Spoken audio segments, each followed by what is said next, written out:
Hello students, welcome to our YouTube channel education educators. आज का जो वीडियो है वो हमारा मैट्रिक्स चैप्टर का पार्ट 2 होने जा रहा है। पिछले पार्ट में हमने प्रश्न 6 तक करवा दिया था। इस बार हम प्रश्न संख्या 7 से शुरू करेंगे। एक्सरसाइज है 3.1 मैट्रिसेस। 3.1 का प्रश्न 7 से हम लोग देखेंगे। तो 7वां नंबर प्रश्न कह रहा है समीकरण a minus B 2a plus C 2a minus B 3c plus D बराबर है -1 5 0 13 से a b c तथा d के मान ज्ञात कीजिए। मतलब दो आव्यूह दिया हुआ है, एक आव्यूह यह है और दूसरा आव्यूह यह। इससे हमें a b c d का मान ज्ञात करना है। ठीक है, तो देख लेते हैं। जो 7वां प्रश्न है वो कुछ इस प्रकार से कह रहा है। 7वां प्रश्न है आव्यूह a माइनस बी है 2a plus C 2a minus B 3c plus D और इसके इक्वल में दिया हुआ है -1 5 0 13 और हमें निकालना है ए बी सी डी का मान।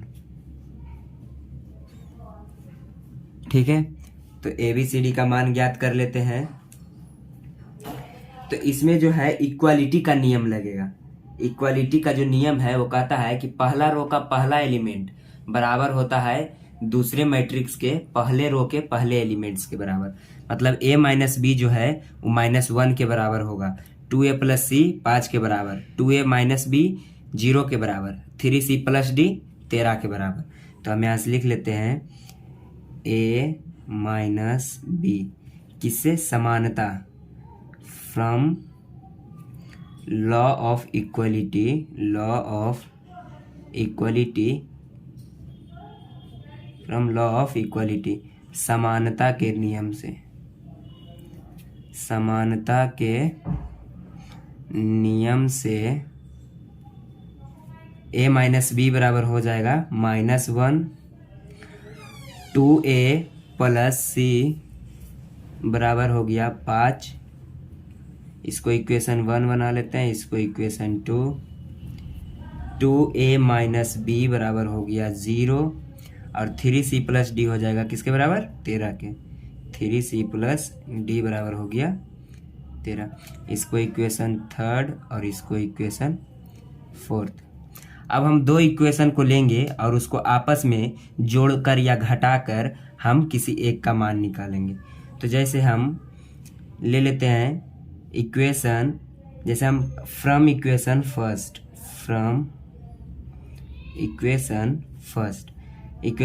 क्या कर रहा है, a माइनस बी बराबर है -1। तो यहाँ से हम a का मान अगर जो निकाल लें -1 और इधर से हो जाएगा यह प्लस b। ठीक है, तब हो जाएगा यह a का मान। अब a का मान समीकरण 2 में रखने पर,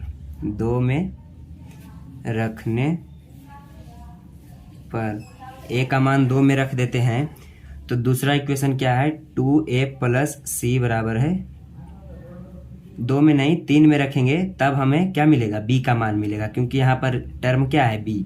तो हम इसको तीसरा इक्वेशन में रखेंगे तब यह मिल जाएगा, यानी 2a माइनस b बराबर क्या है 0। तो a की जगह रख देंगे, -1 प्लस b माइनस b बराबर 0। तो हो गया -2 प्लस 2b माइनस b बराबर हो गया 0। तो इधर हो गया b बराबर, इधर हो गया ही +2, माइनस से उधर गया तो +2। b का मान हमारे पास आ गया। अब b का मान रख देते हैं समीकरण 1 में। b का मान समीकरण 1 में रखने पर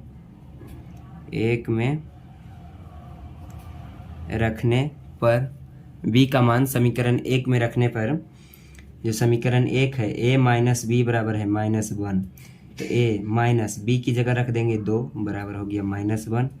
तो ए बराबर -1 और इधर जाके हो गया यह +2। तो ए बराबर कितना आ गया 1। ए का मान आ गया 1, बी का मान आ गया 2। अब इसी पर ए और बी का मान आ गया, ए का मान आ गया 1 और बी का मान आ गया 2। अब ए के मान को अगर जो हम समीकरण 3 में रख देते, समीकरण 2 में रख देते हैं तो यहाँ से हमें सी का मान निकल जाएगा। तो हम रख देते हैं ए का मान समीकरण 2 में रखने पर, ए का मान समीकरण 2 में रखने पर, 2 में रखने पर समीकरण 2 क्या है 2a + c बराबर है 5। तो हो जाएगा 2a + c बराबर है 5। a का मान हमारे पास कितना आ गया था 1, तो a का मान 1 रख देते हैं प्लस c बराबर हो गया 5। तो c बराबर हो जाएगा 5 - 2 यानी c बराबर आ गया 3। ठीक है। अब इस c के मान को अगर जो हम समीकरण 4 में रख देते हैं तो यहाँ से हमें d का मान निकल जाएगा। तो c का मान समीकरण 4 में रखने पर, 4 में रखने पर, तो c का मान हम समीकरण 4 में रख देते हैं तो क्या हो जाएगा, समीकरण 4 क्या है 3c + d बराबर 13। 3c + d बराबर है 13। तो 3c की जगह रख देते हैं 3 + d बराबर है 13। तो d बराबर हो जाएगा 13 - 3 × 9। तो d बराबर हो गया 4। a का मान हम कितना लाए थे, a का मान 1, b का मान 2, c का मान 3 और d का मान 4। इसको एक जगह लिख देते हैं। a बराबर 1 आ गया, b बराबर 2 आ गया, c बराबर 3 आ गया और d बराबर 4 आ गया। ये हमारा रिजल्ट हो गया। ठीक है।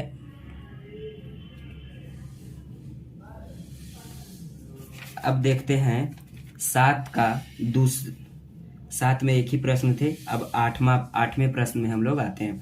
8वां प्रश्न जो है कुछ इस प्रकार से है। ए कोई मैट्रिक्स है, बराबर दिया हुआ है aij m × n। m × n क्या है, इसका ऑर्डर है, एक वर्ग आव्यूह है। क्या है, एक वर्ग आव्यूह। तो वर्ग आव्यूह का जो परिभाषा होता है, वर्ग आव्यूह की जो परिभाषा होती है देखिए हम लिख देते हैं वर्ग आव्यूह तो जिसका number of rows equal to number of column, number of row is equal to number of column. जब कभी ऐसा कंडीशन आए तब वो क्या होगा, वर्ग आव्यूह। तो दिया हुआ है a बराबर है aij, ठीक है, m × n, और कह रहा है यह एक क्या है, वर्ग आव्यूह है, एक वर्ग आव्यूह है, स्क्वायर मैट्रिक्स है। तो स्क्वायर मैट्रिक्स कब होगा, जब इसकी रो की संख्या और कॉलम की संख्या बराबर होगी, और रो की संख्या और कॉलम की संख्या दर्शाता है m × n। तो इसका मतलब m और n क्या होगा, आपस में जब इक्वल होंगे तभी यह वर्ग आव्यूह होगा, यानी इसीलिए m = n, तभी वर्ग आव्यूह होगा, वर्ग आव्यूह होगा। ठीक है। 8वां प्रश्न हो गया। 9वें प्रश्न में हम आते हैं। x तथा y के प्रदत्त किन मानों के लिए आव्यूह के निम्नलिखित युग्म समान है। ठीक है। x तथा y, x और y का मान हम क्या रख दें कि आव्यूह के निम्नलिखित युग्म समान हो जाए। ठीक है। तो जो प्रश्न है वो कुछ इस प्रकार से है। जो 9वां प्रश्न है कुछ कह रहा है x और y का मान हमें रखना है, और जो मैट्रिक्स दिया हुआ है 3x + 7, यहाँ है 5, y + 1, 2 - 3x। ठीक है। और कह रहा है एक और मैट्रिक्स दिया हुआ है 0, बाई माइनस 2, 8 और 4।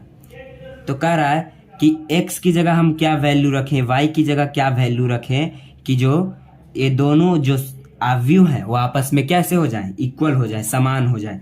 ठीक है, तो समानता के नियम से हम जानते हैं कि जो पहला रो का जो पहला सदस्य है वो दूसरे अवयव के दूसरे सदस्य के बराबर होना चाहिए। ऐसा सभी कंडीशन में होगा। तो यहाँ लिखेंगे समानता के नियम से, समानता के नियम से, समानता के नियम से इसका पहला रो का पहला सदस्य क्या होगा, बराबर होगा। यानी 3x प्लस 7 बराबर क्या हो जाएगा, 0। तो यहाँ से हम x का मान निकाल लेते हैं। 3x बराबर इधर हो गया -7, इसलिए x बराबर -7/3। x बराबर कितना आ गया, -7/3। और जो अब x का मान हमारे पास यहाँ से आ गया। ठीक है, अब आगे चलते हैं, बाई का मान निकालते हैं। तो देख रहे हैं कि बाई यहाँ पर है और बाई यहाँ पर है, तो कोई भी एक ले लेते हैं। जैसे बाई प्लस 1 इक्वल होगा किसके, 8 के। तो y plus 1 is equal to 8। तो कर लेते हैं y plus 1 is equal to 8। तो यहाँ से हो जाएगा y बराबर 8 माइनस 1, इसलिए y बराबर आ गया कितना, 7।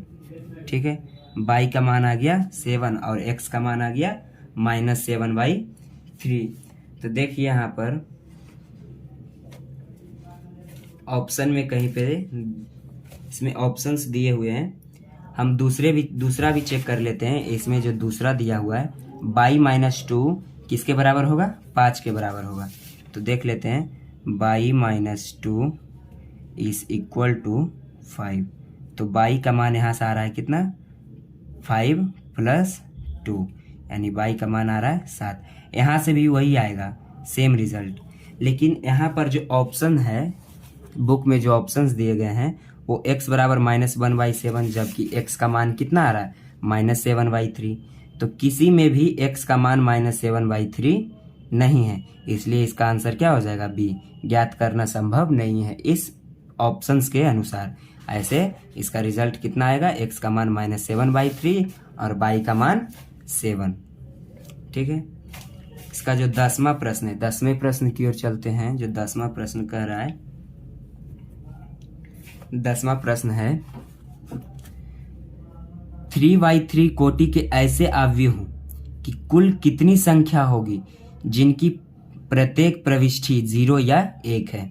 कह रहा है कि 3/3 का एक हमको अवयव बनाना है। मान ले जाए एक 3/3 का अवयव यहाँ पे हमने बनाया है। एक एलिमेंट यहाँ पे होगा, एक यहाँ पे, एक यहाँ पे।